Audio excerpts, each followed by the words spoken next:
Hello दोस्तों, मैं संदीप मिश्रा आप सभी का स्वागत करता हूं आपके यूट्यूब चैनल एसएम क्लासेस में।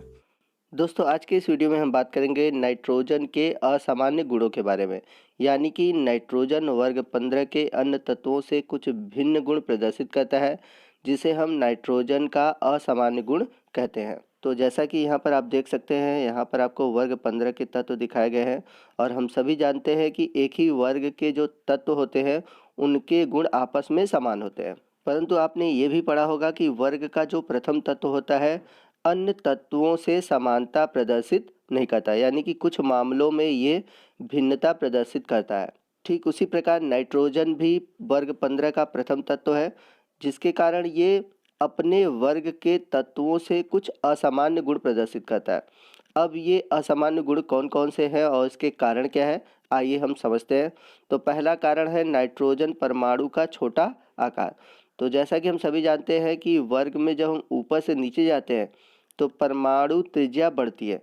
क्यों? क्योंकि कोष की संख्या बढ़ती जाती है। तो नाइट्रोजन सबसे ऊपर है, इसलिए नाइट्रोजन का परमाणु आकार क्या है, सबसे छोटा है। आइए दूसरा कारण देखते हैं। दूसरा कारण है नाइट्रोजन की उच्च विद्युत ऋणात्मकता। तो हम सभी जानते हैं कि जब भी किसी परमाणु की परमाणु त्रिज्या छोटी होती है, यानी परमाणु छोटा है, तो उसका जो विद्युत ऋणात्मकता होता है वो अधिक होता है। तो जैसे कि हम वर्ग में ऊपर से नीचे जाएंगे तो नाइट्रोजन की विद्युत ऋणात्मकता सबसे अधिक, और नीचे जाने पर विद्युत ऋणात्मकता का मान क्या होगा, घटेगा। तो इसलिए नाइट्रोजन जो है वह उच्च विद्युत ऋणात्मक तत्व है वर्ग 15 के अन्य तत्वों से। तीसरा कारण है नाइट्रोजन की उच्च आयनन ऊर्जा। जैसा कि हम सभी जानते हैं कि यदि परमाणु छोटा होता है तो उसकी आयनन ऊर्जा अधिक होती है। क्यों अधिक होती है? क्योंकि अगर परमाणु का आकार छोटा होता है तो उससे इलेक्ट्रॉन को निकालना कठिन होता है। उससे इलेक्ट्रॉन को निकालने के लिए हमें अधिक ऊर्जा खर्च करनी पड़ती है। तो इस कारण जो नाइट्रोजन है, नाइट्रोजन की आयनन ऊर्जा उच्च होती है बाकी अन्य तत्वों से। क्योंकि नीचे हम लोग जब जाते हैं तो परमाणु त्रिज्या बढ़ती है, तो परमाणु त्रिज्या बढ़ने का मतलब क्या हुआ, आयनन ऊर्जा का मान कम होना। जबकि नाइट्रोजन परमाणु छोटा है, इसलिए आयनन ऊर्जा का मान अधिक है। और चौथा और सबसे मुख्य कारण है कि नाइट्रोजन के वाह्यतम कोश में डी कक्षकों की अनुपस्थिति होना। जब भी हम इसका इलेक्ट्रॉनिक विन्यास करेंगे, यदि हम नाइट्रोजन का इलेक्ट्रॉनिक विन्यास करें तो 1s2 2s2 2p3 आएगा। तो इसमें जो इलेक्ट्रॉन होते हैं सिर्फ 2 कोष तक ही बढ़ते हैं, और हम सभी जानते हैं कि दूसरे कोष में डी कक्षक नहीं होते। तो डी कक्षक न होने की वजह से जो नाइट्रोजन है वह असामान्य गुण प्रदर्शित करता है। बाकी वर्ग के अन्य तत्वों के पास डी कक्षकों की उपस्थिति है, जिसके कारण जो नाइट्रोजन का गुण होता है वर्ग के अन्य तत्वों से अलग होता है। वीडियो में आगे हम जानेंगे कि इन 4 असामान्य गुणों के कारण नाइट्रोजन कौन कौन से असामान्य गुण प्रदर्शित करता है। तो सभी गुण मोस्ट इंपॉर्टेंट है आपके एग्जाम के पॉइंट ऑफ व्यू से, क्योंकि एग्जाम में इससे क्वेश्चन पूछे जाते हैं। तो पहला असामान्य व्यवहार है नाइट्रोजन अपने छोटे आकार के कारण अन्य नाइट्रोजन परमाणु के साथ पी पाई बहुआबंध बनाता है, जबकि वर्ग के अन्य तत्व स्वयं के साथ पी पाई आबंध नहीं बनाते। तो यहाँ पर आपने देखा कि नाइट्रोजन का छोटा आकार होने के कारण ये स्वयं में पी पाई बॉन्ड यानी कि पाई बॉन्ड बनाता है, जबकि वर्ग के जो अन्य तत्व हैं वो स्वयं में पी पाई बॉन्ड नहीं बनाते। तो यदि आप नाइट्रोजन का ऑर्बिटल के फॉर्म में अगर स्ट्रक्चर बनाएंगे तो आप देखेंगे कि पी ऑर्बिटल में 3 अनपेयर्ड इलेक्ट्रॉन आपको दिखाई देंगे। तो जब 2 नाइट्रोजन परमाणु आपस में एक साथ रहते हैं तो इन दोनों के जो अनपेयर्ड पी ऑर्बिटल है आपस में अतिव्यापन यानी कि ओवरलैप कर जाते हैं। तो यहाँ पर तीनों अतिव्यापन करेंगे। यहाँ पर देख सकते हैं पी एक्स, पी वाई और पी जेड। तो यहाँ पर आप पी एक्स की ओवरलैपिंग दे सकते हैं, यहाँ पर पी वाई की ओवरलैपिंग दे सकते हैं, और नीचे की तरफ आप पी जेड की ओवरलैपिंग देख सकते हैं। आपको डॉटेड लाइन से पी एक्स, पी वाई और पी जेड की ओवरलैपिंग दिखाया गया है। तो इस ओवरलैपिंग के द्वारा 2 नाइट्रोजन परमाणुओं के बीच ट्रिपल बॉन्ड बनता है, और ये ट्रिपल जो बॉन्ड बना है पी पाई बहुआबंध के रूप में बना हुआ है। हम सभी जानते हैं कि जब भी ट्रिपल बॉन्ड होता है तो उसमें 1 सिग्मा 2 पाई होता है। तो सिग्मा बॉन्ड कैसे बनेगा, जब अक्ष पे यानी कि जब नाभिक के सामने अक्ष पे बॉन्डिंग बनता है तो उसे हम बोलते हैं सिग्मा बॉन्ड, और अक्ष के अलावा जो अतिव्यापन हो रहा है यानी कि ओवरलैपिंग हो रही है उसे हम बोलेंगे पाई बॉन्ड। तो यदि आपने रासायनिक बंध नहीं पढ़ा है तो उससे रिलेटेड मैंने वीडियो बना रखा है, और उस वीडियो का लिंक मैंने आज के इस वीडियो के नीचे डिस्क्रिप्शन बॉक्स में दे रखा है। उस लिंक पर क्लिक करके आप वीडियो को देख सकते हैं, तो जिससे आपके जो केमिकल बॉन्डिंग से रिलेटेड कोई भी डाउट है वो क्लियर हो जाएंगे। तो नाइट्रोजन अपने छोटे आकार के कारण अन्य जो वर्ग के तत्व हैं उनसे भिन्नता प्रदर्शित करता है और पाई बॉन्ड बनाता है। तो आइए फास्फोरस के साथ इस बात को हम क्लियर करते हैं। तो जब हम फास्फोरस का इलेक्ट्रॉनिक कन्फिग्रेशन करेंगे तो 1s2 2s2 2p6 3s2 3p3। तो यहाँ पर देख सकते हैं कि तीसरे कोष में जो 3p3 है इसमें 3 अनपेयर्ड इलेक्ट्रॉन है, यानी ऑर्बिटल के फॉर्म में अगर हम इमेज बनाएं तो कुछ इस तरह बनेगा। तो नाइट्रोजन की भांति इसमें भी p ऑर्बिटल में 3 अनपेयर्ड इलेक्ट्रॉन है। तो जब इसमें भी 3 अनपेयर्ड इलेक्ट्रॉन है तो फास्फोरस का एक परमाणु दूसरे फास्फोरस परमाणु के साथ p अतिव्यापन क्यों नहीं करेगा? आइए इसका रीज़न जानते हैं। तो इसका मुख्य कारण है फास्फोरस की त्रिज्या का बड़ा होना। तो फास्फोरस की त्रिज्या यानी कि आकार बड़ा होने के कारण फास्फोरस परमाणुओं का अतिव्यापन प्रभावी नहीं हो पाता, अतः ये px आबंध नहीं बनाते। आइए मैं आपको डिटेल से समझाता हूँ। तो जैसा कि आप देख सकते हैं आपके बाएं तरफ नाइट्रोजन का स्ट्रक्चर दिया हुआ है और दाएं तरफ फास्फोरस का दिया हुआ है। तो ऊपर की ओर इलेक्ट्रॉन है और बीच में जो दबा हुआ है वो नाभिक है। तो इनका आकार छोटे होने की वजह से इनके नाभिक पास पास है, जिसके कारण वह बाह्य कोश के मतलब दूसरे नाइट्रोजन के बाह्य कोश के इलेक्ट्रॉन को अपनी ओर आकर्षित करते हैं। ठीक उसी प्रकार ये दूसरा वाला नाइट्रोजन इसका नाभिक है, तो वो क्या करेगा, अगले वाले के इलेक्ट्रॉन को अपनी ओर आकर्षित करेगा, जिसके कारण इनमें px आबंध बनता है। जबकि आप फास्फोरस में देख सकते हैं इनके परमाणु एक दूसरे से दूर हैं। क्यों दूर है? क्योंकि इनका परमाणु आकार बड़ा है, जिसके कारण इनके नाभिक के मध्य प्रभावी आकर्षण बल नहीं लगता जितना लगना चाहिए, और ये जो ऑर्बिटल हैं जिनमें इलेक्ट्रॉन है उनको अपनी ओर आकर्षित नहीं कर पाते, जिसके कारण फास्फोरस में जो बॉन्डिंग बनती है वो सिर्फ सिंगल बॉन्डिंग बनती है। जबकि नाइट्रोजन में आपने देखा कि इनके नाभिक पास पास थे, जिसके कारण ये अगले नाइट्रोजन परमाणु के इलेक्ट्रॉन को अपनी ओर आकर्षित कर रहे थे, जिसके कारण इनके मध्य पाई बॉन्ड बन रहा था। तो नाइट्रोजन में आपको ट्रिपल बॉन्ड बना, ट्रिपल में 1 सिग्मा 2 पाई था, जबकि फास्फोरस में प्रभावी आकर्षण बल नहीं था, इसलिए इनके बीच सिंगल बॉन्ड बना। और इसका रीजन सबसे बड़ा है इनके परमाणु के आकार का बड़ा होना। आई होप आपको ये पॉइंट समझ में आ गया होगा। अगर आपको ये पॉइंट समझ में आ गया तो अगला पॉइंट बहुत अच्छे से समझ में आएगा। अगला पॉइंट है नाइट्रोजन में श्रृंखलन का गुण नहीं होता है, जबकि वर्ग के अन्य तत्वों में श्रृंखलन का गुण होता है। इसका कारण ये है कि नाइट्रोजन के बीच जो बॉन्डिंग होती है वो अत्यंत दुर्बल होती है। तो आइए इसका रीजन जानने की कोशिश करते हैं। तो हमने अभी पढ़ा कि नाइट्रोजन के बीच ट्रिपल बॉन्डिंग होती है, जबकि फास्फोरस के परमाणुओं के बीच सिंगल बॉन्डिंग होती है।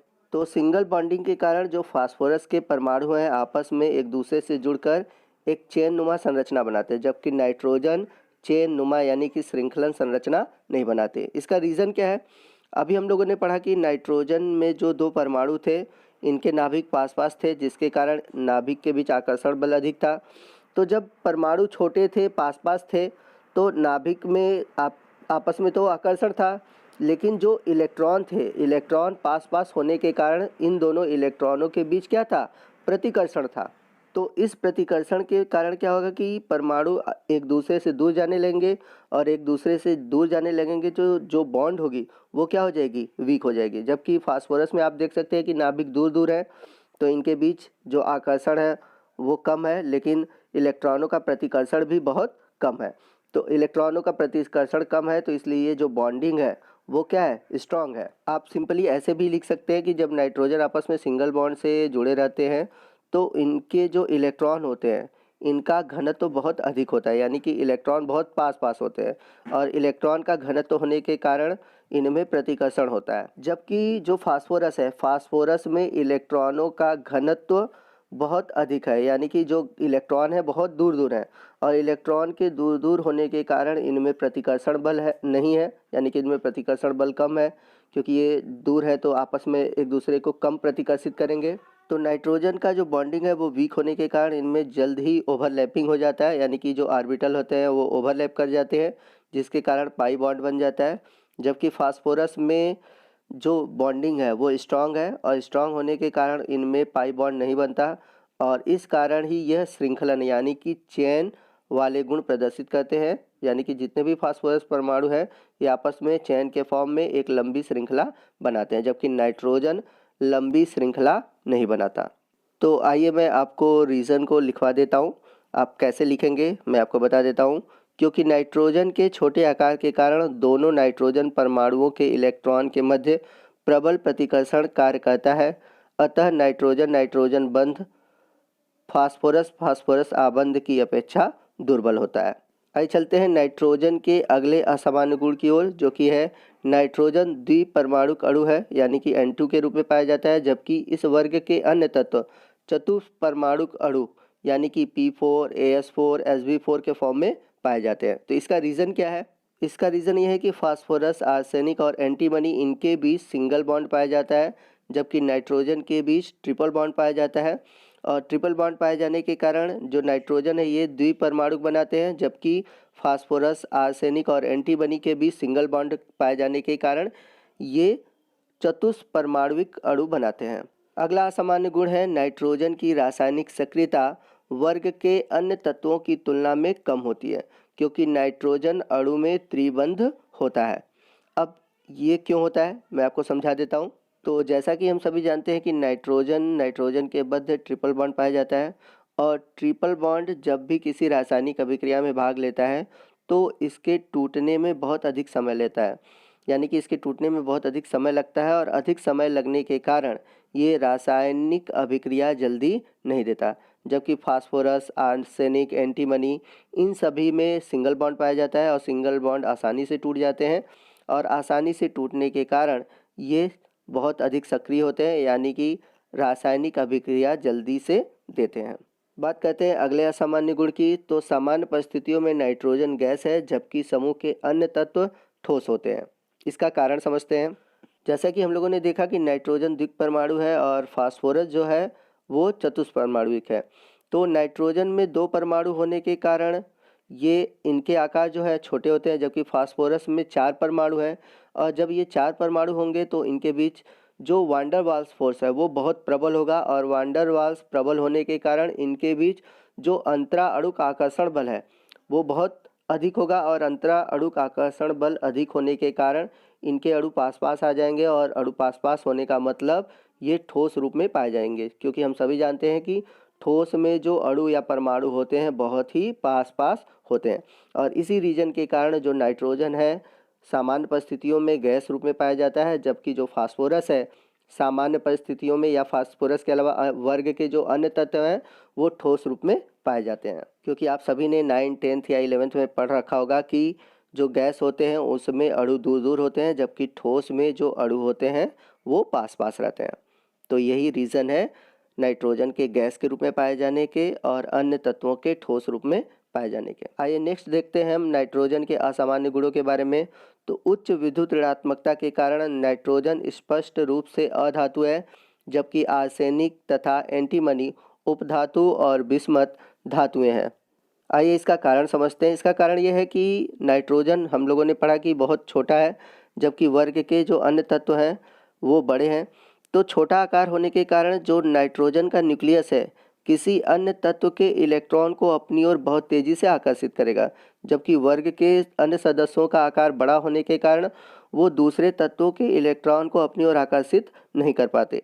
तो जिन तत्वों की परमाणु त्रिज्या छोटी होती है उनकी विद्युत ऋणात्मकता बहुत अधिक होती है, और जिनकी परमाणु त्रिज्या बड़ी होती है उनकी विद्युत ऋणात्मकता कम होती है। और जैसा कि आप सभी जानते हैं कि जिनकी विद्युत ऋणात्मकता अधिक होती है वे अधातुएं होते हैं, क्योंकि उनमें इलेक्ट्रॉन ग्रहण करने की क्षमता होती है, और जिनकी विद्युत ऋणात्मकता बहुत कम होती है वे इलेक्ट्रॉन त्यागने की क्षमता रखते हैं, यानी कि धात्विक गुण रखते हैं।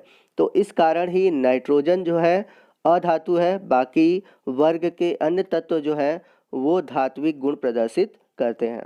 आइए बात करें नाइट्रोजन के अगले असामान्य गुण के बारे में। तो नाइट्रोजन हाइड्रोजन बंध बनाता है, जबकि वर्ग के अन्य तत्व कम विद्युत ऋणात्मकता के कारण हाइड्रोजन बंध नहीं बनाते। तो जैसे हम बात करें अमोनिया के बारे में, तो अमोनिया में बीच में नाइट्रोजन है और नाइट्रोजन की विद्युत ऋणात्मकता अधिक है। तो नाइट्रोजन क्या करेगा, हाइड्रोजन के इलेक्ट्रॉन को अपनी ओर आकर्षित करेगा, जिसके कारण हाइड्रोजन पर आंशिक रूप से धन आवेश बनेगा, जबकि नाइट्रोजन पर आंशिक रूप से क्या बनेगा, ऋण आवेश बनेगा।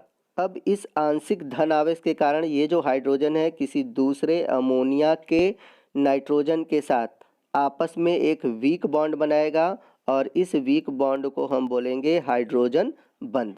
जैसा कि आप डॉटेड लाइन से देख सकते हैं, यह एक हाइड्रोजन बंध है और हाइड्रोजन बंध को हम डॉटेड लाइन से प्रदर्शित करते हैं। अब यहाँ पर सपोज करिए कि नाइट्रोजन की जगह अगर फास्फोरस होता तो क्या होता, तो यदि यहाँ पर फास्फोरस होता तो फास्फोरस की विद्युत ऋणात्मकता कम होती है, जिसके कारण ये हाइड्रोजन के इलेक्ट्रॉन को अपनी ओर आकर्षित नहीं कर पाता और हाइड्रोजन के इलेक्ट्रॉन को जब अपनी ओर आकर्षित नहीं करता तो हाइड्रोजन पर न तो धन आवेश बनता और न ही फास्फोरस पर ऋण आवेश बनता।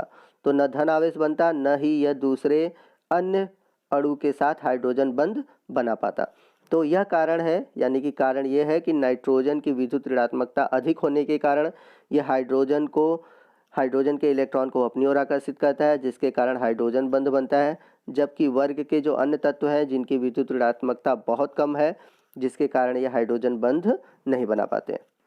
आइए बात करते हैं नाइट्रोजन के अगले असामान्य गुण के बारे में। तो नाइट्रोजन पेंटाहैलाइड नहीं बनाता, जबकि वर्ग के अन्य जो तत्व हैं वो पेंटाहैलाइड बनाते हैं। तो इसका रीज़न क्या है, आइए समझते हैं। तो यदि हम फास्फोरस का इलेक्ट्रॉनिक कॉन्फ़िगरेशन करें तो हम देखेंगे कि इसके तीसरे कोष में इलेक्ट्रॉन जाते हैं और तीसरे कोष में हम सभी जानते हैं कि डी उपकोष अवेलेबल होता है। तो डी उपकोष जब अवेलेबल होता है तो कुछ इस तरह से हम ऑर्बिटल के फॉर्म में फास्फोरस की स्ट्रक्चर को बना सकते हैं। तो आपने संकरण में देखा होगा कि यहाँ पर जो 3s2 का एक इलेक्ट्रॉन है वो चला जाता है 3d में। तो जब ये 3d में चला जाता है तो यहाँ पर अब इसके पास कितने अयुग्मित इलेक्ट्रॉन हुए, कुल अयुग्मित इलेक्ट्रॉन हो गए 5, यानी कि 5 ऑर्बिटल अब आपको अयुग्मित रूप से प्राप्त होंगे। तो 5 अयुग्मित ऑर्बिटल होने के कारण जो फास्फोरस है या वर्ग के जो अन्य तत्व हैं वो पेंटाहैलाइड बनाते हैं, क्योंकि वर्ग के अन्य तत्वों के पास जो डी ऑर्बिटल है वो मौजूद होता है। जबकि अगर हम नाइट्रोजन की बात करें, नाइट्रोजन का इलेक्ट्रॉनिक कॉन्फ़िगरेशन देखें तो इसका जो आखिरी इलेक्ट्रॉन है वो सिर्फ दूसरे कोष तक ही रह पाता है और दूसरे कोष में हम सभी जानते हैं डी ऑर्बिटल मौजूद नहीं होता और डी ऑर्बिटल मौजूद न होने की वजह से जो 2s2 का इलेक्ट्रॉन है वो आगे नहीं जा पाता। इस कारण ही जो नाइट्रोजन है, नाइट्रोजन पेंटाहैलाइड नहीं बनाता, जबकि वर्ग के जो अन्य सदस्य हैं यानी कि फास्फोरस अगर हम एग्जांपल में ले लें तो वो पेंटाहैलाइड बनाता है। तो मोस्ट इम्पॉर्टेंट टॉपिक है, आप इसको याद रखिएगा। दोस्तों उम्मीद करता हूँ कि आपको ये वीडियो ज़रूर पसंद आई होगी। अगर वीडियो अच्छा लगा हो तो वीडियो को ज़रूर लाइक कीजिएगा और अपने दोस्तों में इसे शेयर करना मत भूलिएगा। तो आपके शेयर करने से वो भी इस वीडियो का बेनिफिट पा सकते हैं। और यदि आप हमारे चैनल पर अभी नए हैं और अभी तक आपने हमारे यूट्यूब चैनल SM क्लासेस को सब्सक्राइब नहीं किया है तो प्लीज़ हमारे चैनल को सब्सक्राइब कर लें और साथ ही साथ नोटिफिकेशन बेल को ऑन करके ऑल वाले ऑप्शन पर क्लिक करें, ताकि जब भी हमारे चैनल द्वारा इस तरह की वीडियो अपलोड हो उसका नोटिफिकेशन आपको मिलता रहे। तो दोस्तों मिलते हैं अगले वीडियो में अगले टॉपिक के साथ। तब तक के लिए जय हिंद, जय भारत।